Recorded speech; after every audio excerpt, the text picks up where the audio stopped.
good to see you in person here at Legacy, Michigan. Very excited about it. Been looking forward to this interview for quite some time.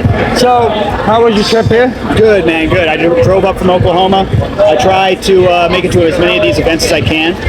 And I just love shaking the hands of growers, man.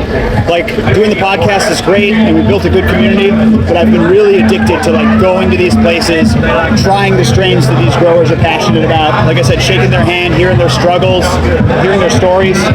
That's what I'm really into right now. So Legacy is perfect for it. So how long have you been doing Growcast now? I started Growcast. I actually turned on the mics in 2014. We didn't have the name for a show yet, but me and Wolfman, we used to get together in Humboldt County, and the conversation would always turn towards growing. No matter what we did, the conversation would just turn towards growing. So we decided, why not turn on the microphones? And that's how Growcast started. The oldest episodes that you can find are from about 2016, but in that general area is where Growcast started. About 2015 is when I started the Growcast brand, started to record some episodes that never saw the light of day because I was ashamed of them, and then 2016 we really got rolling. Okay, excellent. Definitely. So yeah, almost 10 years now technically from when I turned on the microphones. So is this the first time you've heard of Big Cloud? Yeah, it actually is. I think I've seen some of their events before because they do all sorts of stuff, right? Yeah, definitely. And they do it right, man. I know how hard it is to put on events, and they put on a big one here. It seems like a really good turnout, really good vibes. And I like what I'm seeing so far. I'm happy to be speaking today. So. Yeah, definitely. So I want to hear a little bit more about your story, if you don't mind. So how did you get involved in the cannabis industry? How did you get a start for your podcast? Like, where did the idea come from? 100%. When I was a teenager, I stopped going to high school after freshman year. I started working. I worked cleaning a taekwondo dojo. I ended up driving pizzas for a long time. I was a pizza driver. And I wanted to be a musician. That was actually my original passion, is I wanted to do music. I love production, and I can play a variety of instruments. I was in a few bands. And so I wanted to be a musician until I was about 20. And when I was 20 years old, my dad actually handed me a Time magazine, or he sent me a link to a Time magazine with a cannabis leaf right on the front. Oh, wow. And he's like, this cannabis thing is taken off. And he used to smoke, but he wasn't a smoker at the time. Sure. And I said to him, Dad, I'm really passionate about this cannabis stuff. I got into cannabis as a teen because I was epileptic. It was helping me with my grand mal seizures. Wow. And I said, Dad, I might want to get into this industry somehow. And shout out to Pops River. He was so supportive, dude. He wasn't like, oh, smoke all the pot you want. He wasn't that type of parent. But when I told him that I actually wanted to get into the industry, he was like all for it. Wow. He said, hey, you got an Uncle Jackie who lives out there. Shout out to the members who know the stories about Uncle Jackie. He said, why don't you go out to Northern California and stay with him? And Uncle Jackie hooked me back up with my cousin Benny, who people know from the show. Cousin Benny served with some growers in Humboldt County who taught me how to grow. Wow. They brought me to Bayside Garden Supply where I met Wolfman. Wolfman sold me my first grow kit, my first grow setup, and I said, hey, you're a pretty cool dude. You want to hang out sometime? And that's literally how Growcast got started right there. I wasn't great at doing the professional grow thing. Once prices started to drop, man, shout out to the people who are still doing it. You got to be on point. Like, to still survive selling flower in that type of market, today's market, you can't have any slip-ups. You got to have all your shit, all your ducks in a row. Anything that goes wrong is like a huge wrench. And so I backed out of the industry about 2015. I grew for 5 years in Humboldt. And then I said, you know what, this isn't for me. I'm going to move back home for a variety of reasons, and I'm going to focus on podcasting. But you know what, Jay? The one kind of life lesson that I took from that was never feel like if you do something, if you dive into a project and you work on something and it doesn't turn out, never feel like you wasted your time. Okay. The experience that you gained from whatever that venture was, if you're a positive-minded person and you're a growth-oriented person, that experience is going to serve you down the road. Yeah. So I never became a musician. It was too hard. I couldn't do music. Music is hard. Right. But when I started the podcast, everything that I had learned applied. I was using the same software. I was using the same microphones. I knew how to do all of it. It was just easier because I didn't have instruments. So every bit of skill that I had picked up ended up combining with my love of cannabis, and that's how I ended up creating Growcast. Awesome. Well, I don't want to take up too much of your afternoon time here, but I definitely want to ask you one more question before I get you off here. Sure. And that is, So you say you're moving here. Yes. You're moving to Michigan. Yeah. What made you fall in love with here? It's funny you say that. This is actually an organically blunt exclusive because I have not talked about my move to Michigan yet. Okay. So I would love to share that here on the podcast. My parents live in Hawaii. I'm going to go spend some time with them. And then 2024, I'm moving here to Michigan. I was born in Joplin, Missouri. Okay. I'm a Midwest boy. I was raised in Chicago, which is like just a few hours from here. If you go straight on the highway. So we wanted to get back to our Midwestern roots, and I wanted to be closer to family. So I'm not moving back to Illinois. I love my Illinois Gromies, but I am moving back there, dude. I'm not moving to Indiana. I'm not moving to Wisconsin. So I'm going to move to Michigan. I love it here, man. I love the people. Michigan also has, in my opinion, the greatest legacy cannabis market of any of the legacy states. Okay. California dropped the ball. California could have been the Champagne of cannabis. Right. They dropped the ball. They started going hard on the growers. They started kicking everybody out. Colorado has done okay in some regards, but it's still kind of a mess out there. Michigan has done it right. You guys still have craft cultivators. You still got big guys. You got little guys. You still got a caregiver program, right? Shout out to the caregiver programs. Why did we abandon these types of things, man? That's what I love about the state of Michigan when it comes to the cannabis scene. And I just love the Midwestern vibe, dude. I love the family-oriented vibe. Everyone's so polite here, so gift-giving and generous. So I'm excited to be back in the Midwest, man. I loved Oklahoma, but my family moved away, and now I'm coming back up here to be closer to family. Yeah, you can't be mad at that. Yeah. Family comes first, man. Dude, it's about holistic. Like, I love this cannabis shit, and as cannabis people, we tend to get really, really into it, which is good. Yes. But it's a holistic view, you know what I mean? Yeah. Like, you keep everything balanced, you keep your health life balanced, your finances in check, your relationships. That's how to become a master grower. Definitely. Truly a master grower. Well, I appreciate your time, man. Thank you for coming on Organically Blunt. Anytime. And when you get touched down and move in here, let me know, because I want to have you back on the show. I'll even drive out and we can do it from your farm if you want. 100%, dude. I got some big things in the works, man. So you stay tuned, and I appreciate you, Jay. Man, I appreciate your support. Have a great afternoon, bud. Thank you.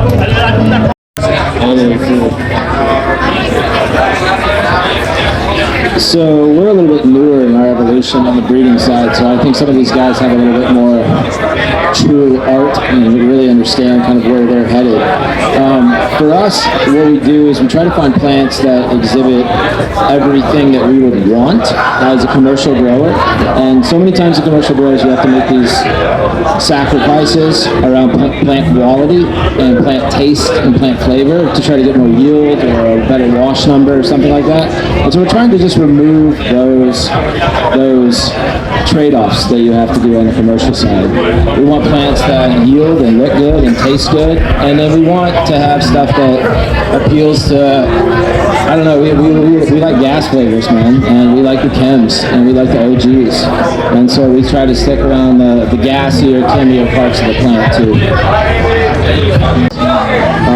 Obviously, density and structure and other aspects of the plant's expressions are in there, but lately I've been able to pheno hunt a lot. So a lot of my breeding also includes pheno hunting. It's not just putting out seeds as much anymore because of the clone game and being able to sell clones. So that's where I really enjoy it, because I can hunt my own pheno hunting expressions. So if I'm looking for a certain creative high or a certain representation of a flavor, I can find those and then present that in the clone form. So cloning and breeding to me have kind of been interchanging a lot lately, which is fun because I smoke a lot of pot, so I can kind of bring my own fun expressions into it.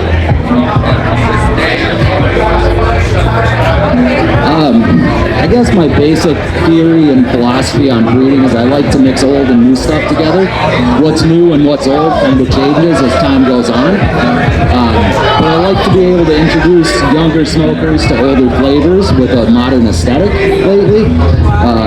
If you can make an OG purple, you'll get another person to smoke it. And that's one more vote for OG. So stuff like that. I like some old heirlooms. I like to mix some heirlooms with newer stuff. Lately, I've been selecting a lot of clones also, trying to find a diamond in the rough and maybe even some feminized in-crossings. So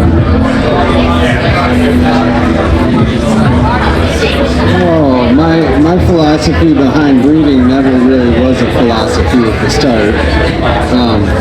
Now I guess I've kind of gotten to the point where I started off with heirlooms and I thought that would be kind of a cool route, but honestly they're a lot of work. I wasn't up for it. You know, I still keep them around hoping I'll be up for it one day. But after that I got into, you know, starting to do some line work in some of my original process. And so now I'm going back and trying to do some line work of some of my older process with phenotypes that I've been keeping around for, you know, 8-10 years. And really starting to develop a strain of its own through working it into the expressions that I want. And you know, it doesn't really resemble what I started with at this point. And in doing that, you can bring a lot of that easy, vigorous growth back to plants too.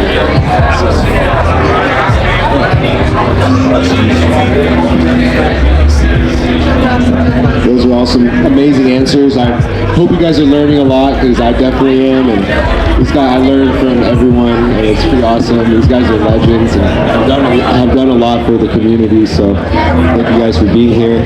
So my next question is, and you kind of touched on it, Nate, was what are your preferences? What strains are your favorites from the past? What do you, how do you foresee them kind of being a part of your breeding in the future? Narrow leaf, broadleaf, sativa, indica, kush, fruit, candy, gas. What do you like? I fall in the category of the gas, so a lot of kush, OG strains. I like, because it comes from the early years, I love the challenge of growing an OG strain, because at the time, everybody loved the big buds, and you couldn't really get that type of bud structure in the OG. So people were like, what is this small little bud? And it's like, well, it weighs out, crack it open, you know, let's chop it up. But so yeah, I'll always be a big fan of that. And incorporating, we've got a couple of OG lines out that are phenomenal, but it's kind of making, it kind of fell out a little bit on the OGs. Now it's making a swing. But I would say it's, over the years, probably the favorite strain is the Platinum Kush Breath. You know, because it's got the Kush Breath in it, and you guys all familiar with that. So I would say it's really difficult to narrow the lockdown, because you're exposed to some of the best fire. You're interacting with some of the best growers, I would say, in my opinion, in the world. You know, and so when they bring you fire, it's hard to really like narrow down to exactly what you want. But on our particular strain, I would say the Platinum Kush Breath is definitely my favorite. Platinum Kush Breath. So, I think I agree with almost everything you just said. I really land on the chems and the OGs quite a bit. And then favorite of all time, it's kind of nice when you can put one of those on a fruity flavor, and then you can get that mix of fruit and gas, or that funk and gas. And then if I had to pick like two types of crosses that almost always have the flavors I like, anytime we cross a OG with a GMO, we land with a high amount of phenotypes that have the flavor that I'm looking for. They also usually yield a bit better. Sometimes they wash really well. So that OG GMO, and especially if we can get the flower times down from the GMO, then right, 100%. And like Fatso, for example, is like right down my alley for like that taste. It's like a tennis ball funk OG thing. And it's an OG by GMO. And then you have like Han Solo Burger is another example of like, I think that's Larry OG by GMO. We love that. And so those kinds of processes are really interesting to us. So we try to take something like that and put a fruit or a candy or something like that to kind of make the palate a little bit more diverse. I don't want to just agree with everybody, because I think most good breeders I know tend to land on the OG spectrum. I do too. There's just something about the gassy pine diversity to it. A Chem Dog, Chem 4, Chem D. The originals are some of my favorites. Some of my favorites are my early ones from 2011 and 2015. But realistically, I've done a lot of work with the Sunshine number 4. It's a Bodhi Seeds cross, and it's Sunshine Daydream cross by Chem 4, which I actually heard is now it's Chem Cis. But either way, it's a really good strain. It's got like this mild citrus, but not overlay citrus. It hits lemon, but it hits chem. It's really nice, and it's smooth, but it's potent, and it gives a nice high.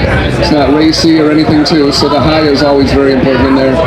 I mean, if we were to go lemon, orange, grape, right, and go around the thing, tobacco, GMO, diaper, smell, all the way around to the 400 terpenes that cannabis can express in comparison to grapes that can express about 40 or 50, from Cabernet to Merlot to Zinfandel. So for cannabis to have such unexplored terp profiles, like the ones bringing back, like I just brought back a 2002 blueberry, and it's just got this like acai, bitey nose berry. But bringing back these old ones, I even like Blue Dream. I hate to say it, I like some of the originals that are. I tend to not go fruity though, which is the huge trend right now. A train in the metric market is a fruity strain, the dense strain. I tend to, like I said, I would buy an OG, not dense, any day of the week over it. So.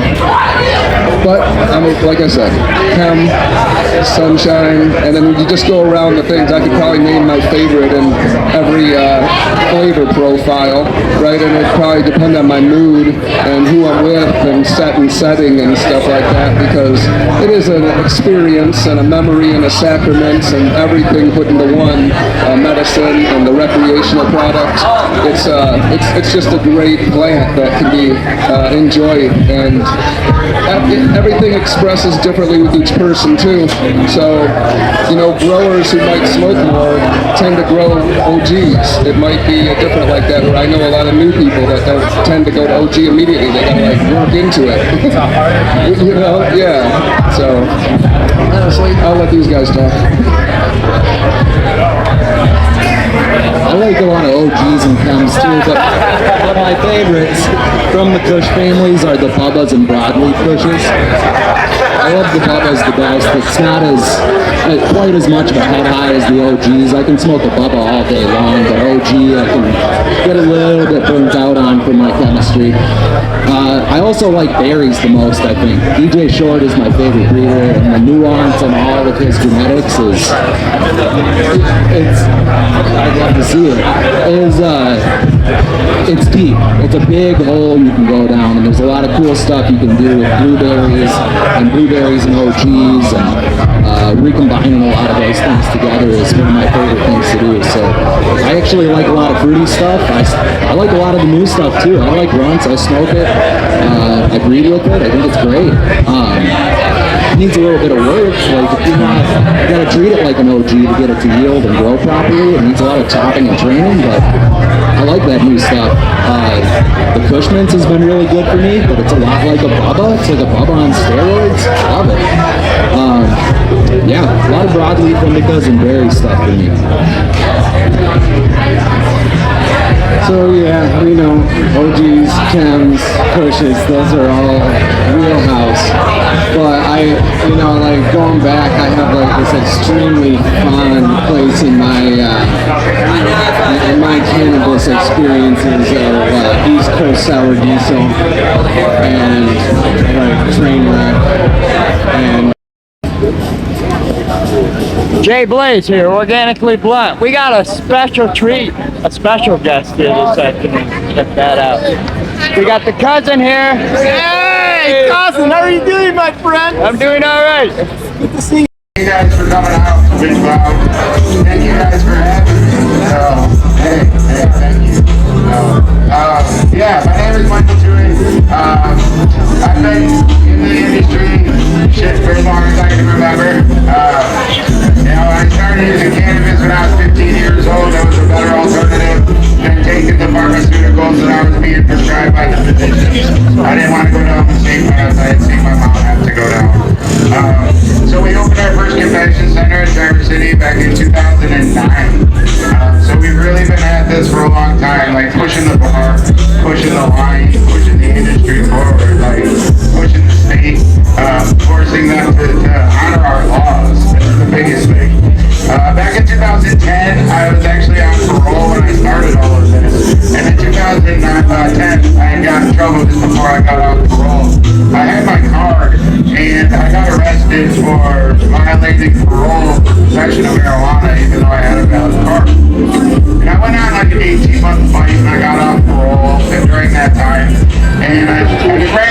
at the time and wasn't able to take it all the way through as far as fighting that out to preserve our rights at that time to be able to use cannabis while on bond, probation, or parole.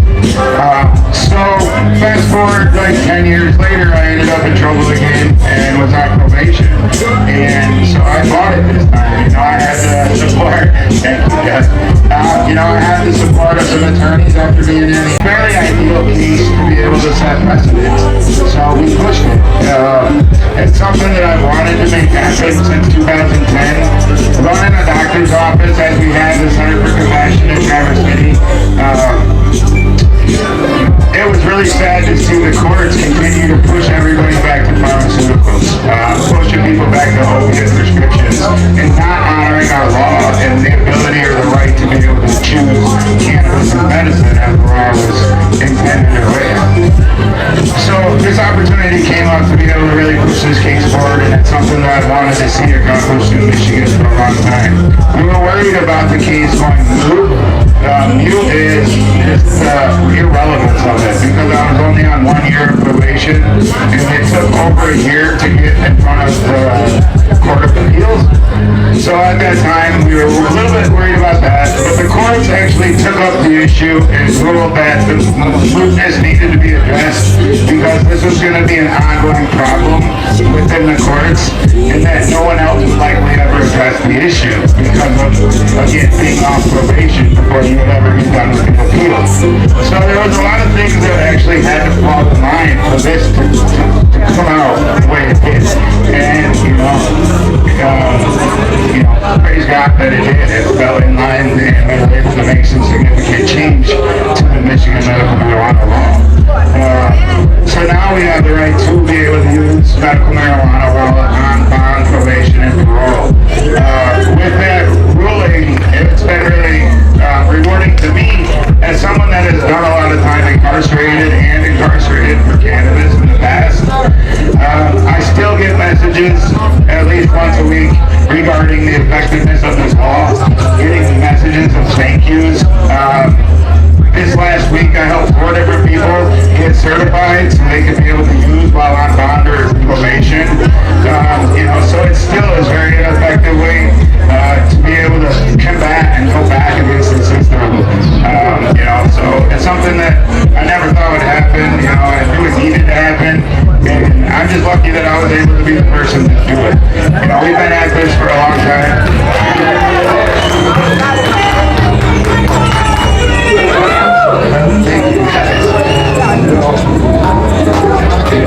Every couple of years, every year when we come into the cannabis industry, I look at every year and it's like, what are we going to do this year to stay relevant, right? I don't want to live off the past, so every year it's like, what are we going to do this year that's relevant and keeping relevant in the industry and moving the industry forward? And it's every year I find some new and exciting ways to be able to have an impact on the cannabis industry. But this one has really set precedents. It's going to remain in the law books, and it'll be a part of history.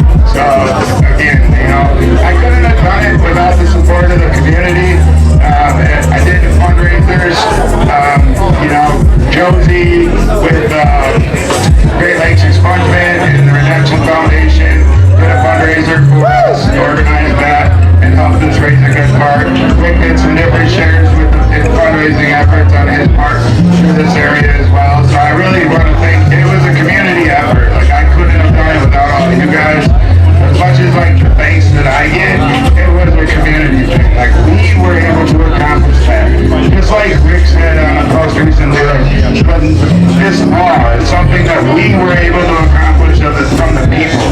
It's a citizen-initiated law to be able to allow us to do these things that we do now, right? And it's us coming together as a community to show that we can continue to impact change. I never thought we'd be able to have a lot of the impact that we have had, over the past 15 years in this industry. So it's really amazing. Again, so we've been doing doctor's office clinics and keeping patients certified. We really encourage people to keep those numbers up. There's a number of protections and reasons for still keeping a valid card. The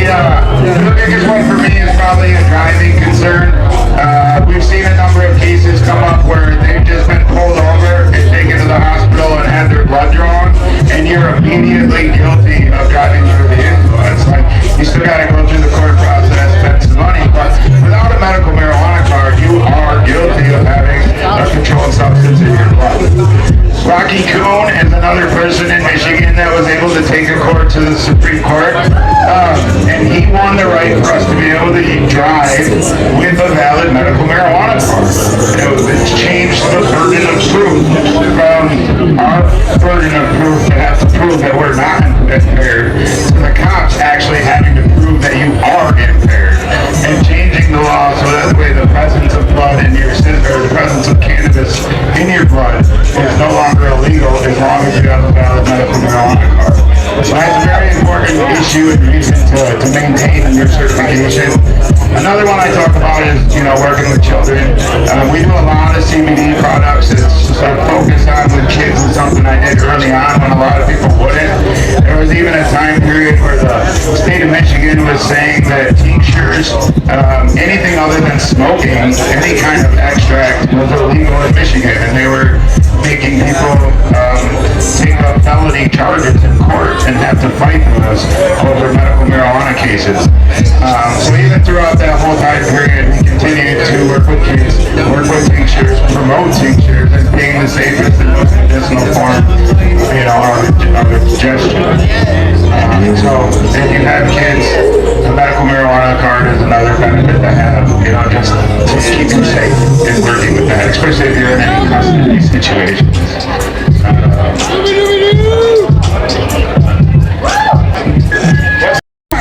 And I am known in my community as the mother who didn't give up.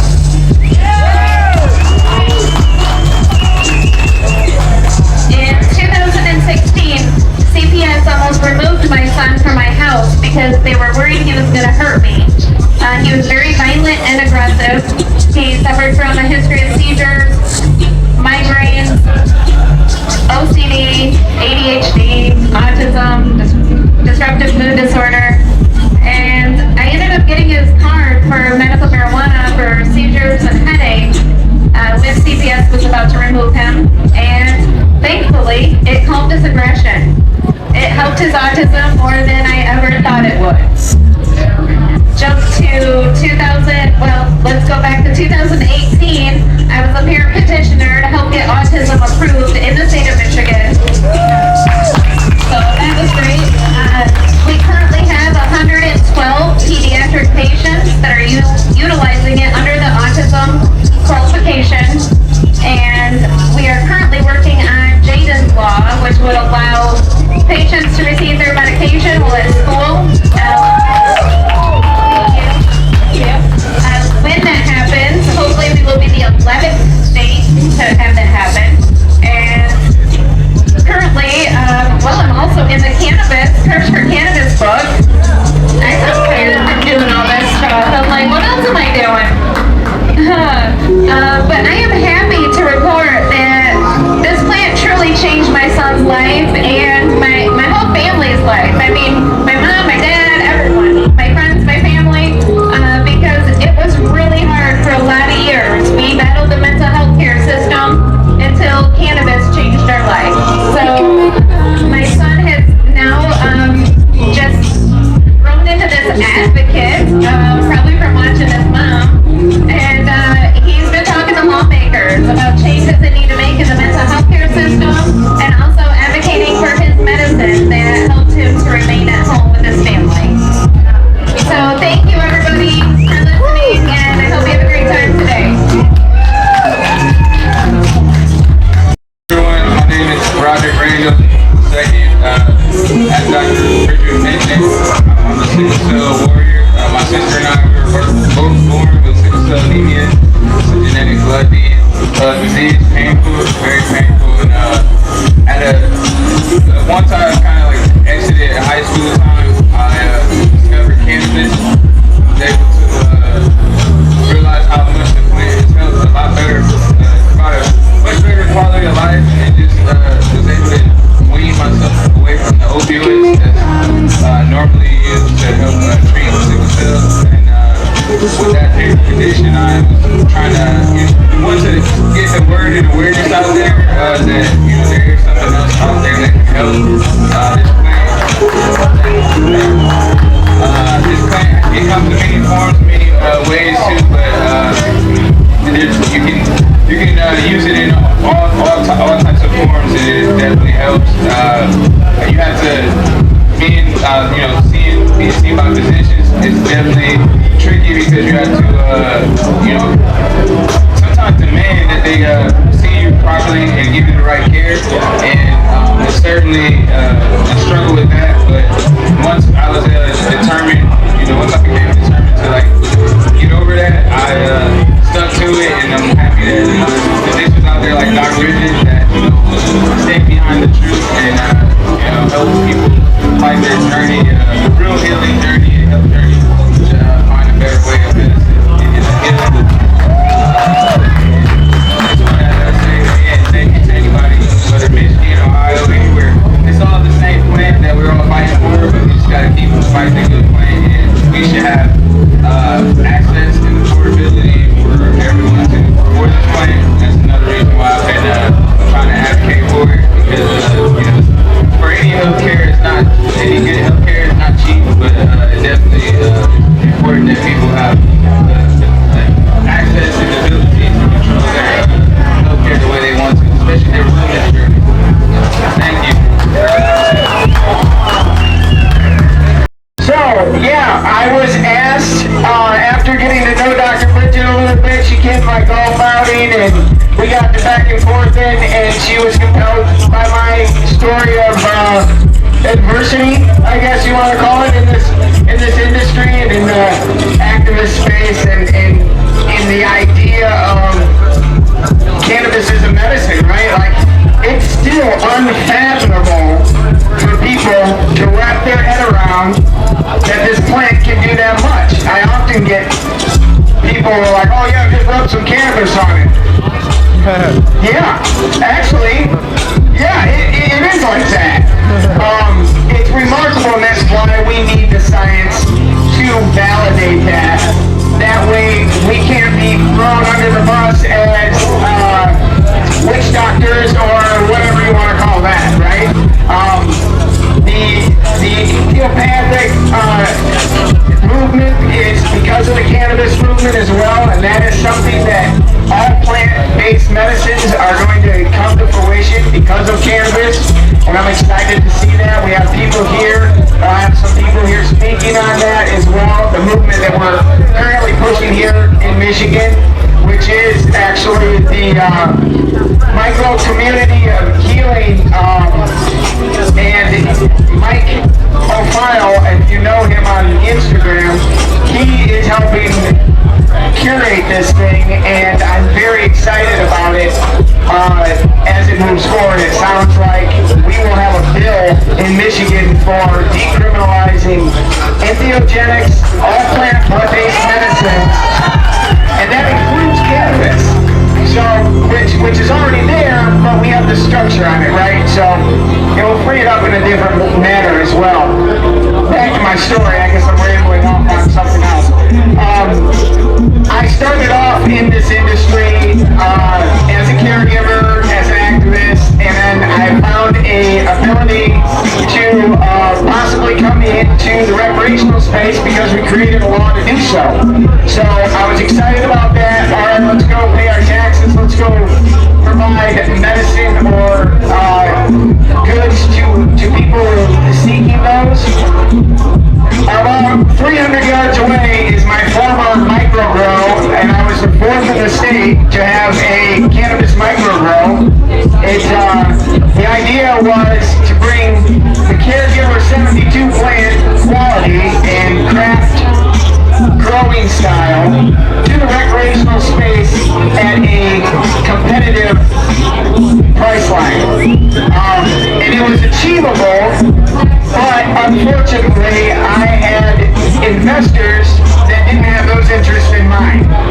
They were concerned about the corporate style, the give less, take more position, and that's not where we come from. That's not where cannabis comes from. This recreational metric industry needs to understand that. Michiganders do not want to be oppressed. We want to have a free choice. So if there's craft cannabis out there, that gives me a choice. But if there's just a saturation in an overall only choice of corporate weed or massively grown cannabis, it lessens the whole thing. So again, I'm really excited to be here, and I'm excited to be a part of this book with 39 other authors in this book, which is, I believe, about 15 or 20 more authors than the first book. So that shows growth in itself. So I'm excited, and I also want to influence everybody to, if you have something to say, and you have a story, a personal story with cannabis, get out there and talk about it. If it's at your municipality level, that's fine. If it's at your school board meeting, that's fine. We need to normalize this as much as anything we've ever normalized.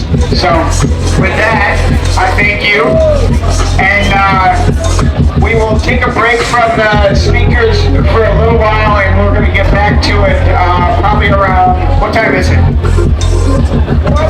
Okay, about 40 minutes. I'll have some fun mushroom talks up here. So. Board of Michigan Weedsters, also on the board of Americans for Safe Access, Michigan chapter. And I worked in, So I started as a caregiver back in 2015. It was fantastic, growing in the basement, right? 2017 rolls around and got raided and arrested, which was not fun. That was first kind of look at, hey, when you have something on your record, it really does keep you from entering the job market. So after that, beginning of 2020, I was like, look, I just want to get in the license side of things.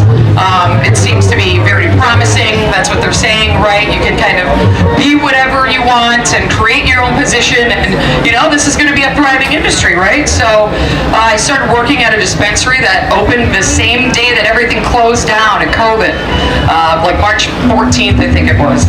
And very quickly, things definitely didn't go as promised or as planned. So I spearheaded a unionization effort with my coworkers, and we decided to, there's 89% of me and my coworkers signed union cards, and it didn't get to that point very easily, right? There was a lot of things going on in our workplace, everything from health and safety to scheduling, that was really taking its toll, and we were trying to express these things over the course of several months to our employer, and nothing was changing. It became very toxic. So we decided to go this route, and they invested about $250,000 union busting us, and it worked. It absolutely worked. It divided us. It created fear. It confused us, and it was a taste of what is actually happening at a larger level in this industry. We weren't asking for all expenses paid trips to Hawaii. We were asking for $1 or $2 more an hour, maybe some benefits, and maybe some affordable health care. I think what everybody wants and deserves when they're spending 40 hours a week at work, right? So after that, I ended up getting fired. I was shocked, and I interned with the UFCW Hemp and Cannabis Division for about a year. And at that point, I talked to cannabis workers all over the country who were calling from their workplace saying, we have no idea what to do. People getting sick. I started asking, hey, is there anybody that's started on inhalers in your cultivation workplace? And that ended up leading to how many people are starting on inhalers in your place of work. It really was an eye-opener as to, here's a problem that we were experiencing here in Hazel Park, Michigan, but that problem is all over every legal state here in America when it comes to legal cannabis. So after that, by the way, I'm not part of any union. I don't work for a union. I'm not trying to unionize your business. I just want to make sure employees and employers are able to come together and mitigate some of these issues that are easily solvable. So with that being said, I ended up working at a medical grow in Detroit and as a brand ambassador for a multi-state operator. And the things that I was told by other their employees around the country about unsafe working conditions and grows, not getting paid, things like that. I had that experience in these two other jobs in the license industry. So, when it comes to health and safety in the workplace, I really want to go with something that just happened last week. There was a woman named Julie, and Julie worked for a company called Green Thumb Industries, GTI, in Illinois, and they are a multi-state operator. She worked at the Rock Island cultivation facility. She was 60 years old. She worked there for 3 years, and she was secretary. She did clerical work. She didn't work in the grow. She didn't have any grow experience, anything like that. She was kind of like everybody's grandma. Everybody knew her, right? And all of a sudden, it was within the past 6 months to a year. All the facts aren't really out there yet, but they eliminated her position as a secretary and moved her into the pre-roll and processing packaging. Now, normally, hey, they're trying to mitigate the problem. They're getting rid of her position. They're trying to save it, right? Well, the thing is, it was very well known that Julie had advanced COPD, and she also had a heart condition. She was rushed out of work prior to working in the pre-roll room twice via ambulance because of her COPD, okay? Now, it is quite well known at this point that the pre-roll area is one of the most dangerous areas when it comes to respiratory issues. There's a lot of ground matter, there's a lot of stuff going on there, right? And that's where they put this woman. So, long story long, last week, Julie she got to work in the morning, she did her calisthenics with her other coworkers, she took a couple steps, she couldn't breathe, she collapsed, and she died right there. But she's not the first person to die at a licensed cannabis facility. She is technically the second. The first was a woman named Lorna McMurray. She's 27 years old. She worked for Truly, which is a multi-state operator based out of Massachusetts. They're in 7 or 8 different states, but Lorna also worked in the pre-roll area. And Laura was complaining of breathing problems, had also been rushed out of work in an ambulance once. The second time she was rushed out of work in an ambulance, she died 4 days later. She was 27 years old. She has no prior history of respiratory issues. Her and her co-workers were begging for masks and weren't given these very simple things that could have saved this young woman's life. So, how do we get to this point? How do we get to the point of people dying with cannabis? Cannabis is healing. It's not the cannabis, it's not the plant that's doing it. It's the environment that is being created that is causing these problems, right? So, bad health and safety in the workplace is a massive problem. And we can bring this back to, okay, most people I would hope in this room know what remediation is. Remediation is when, if your cannabis product fails testing, you're allowed to put it in a machine and essentially microwave it until it can, pass final state testing. That's a very crude way of explaining it, but, why would you need remediation in the first place? Well, maybe because people haven't been trained on their job. They haven't been trained on how to work in a grow. Maybe they've never even seen the plant before because they've been spending their whole lives being told to avoid it.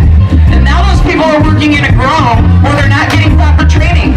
I can tell you firsthand, I did not get any training. I was given a pair of scissors and say, here, go in this room and start clipping things. It was, very disheartening. We need knowledge in the licensed space in order to lift it up where it needs to be, where it deserves to be. So remediation happens because you have a bad environment. That bad environment is from a lack of training. It's from a lack of getting the right people in the right positions, right? They're generally, the larger the company, the lower the pay. And they're looking for people to work in these grows. They're not looking at growers. They're not looking at caregivers. They don't want to pay you for your knowledge. They're looking at somebody that maybe has worked retail or has been a bartender, who's used to low pay and used to a toxic work environment. That's exactly who's being brought in. Now, also to clarify, this isn't every cannabis company, but if this is 40% of the industry, that is a massive number, right?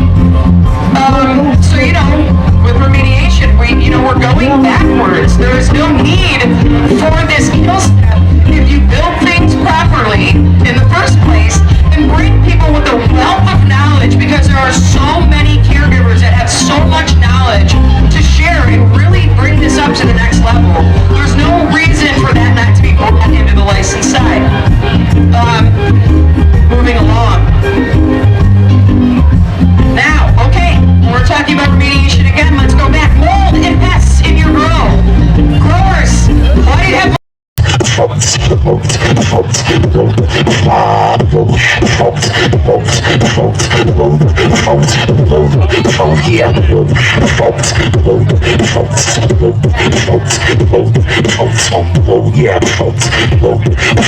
Shout out to the motherfuckers eating honeycomb in the front, yeah.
Raising my consciousness, I'm on a quest to fix what has been broken. Raising my consciousness.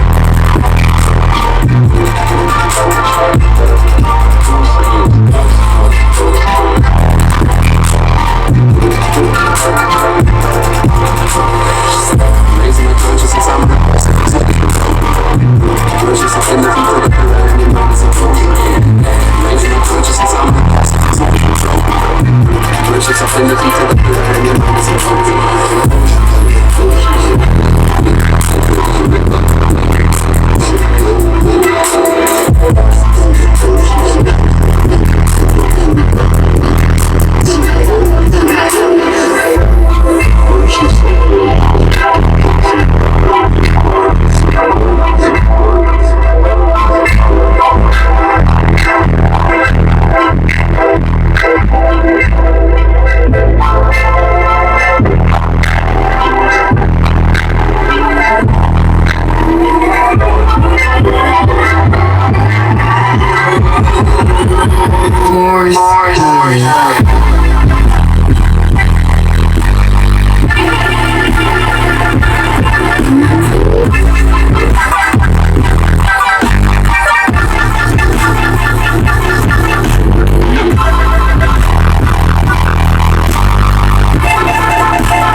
Live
It's the Martian.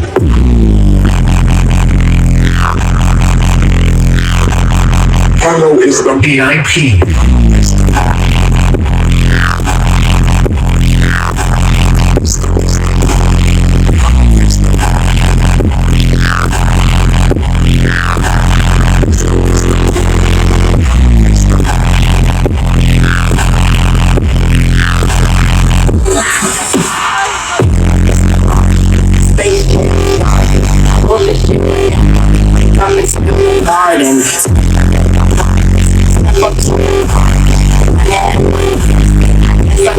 Arms in the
So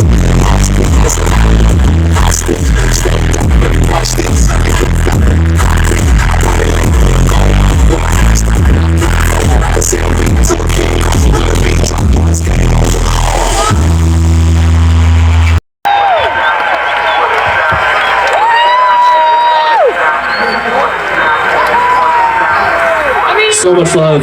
Thank you guys for having me. This is a blast. Y'all be safe out there. This is Jay Blaze with Organically Blunt, and I'd like to give a thanks to Big Cloud Farms and everybody involved in Legacy, Michigan that I met this weekend. Thanks for the opportunity, and have a great weekend, everybody.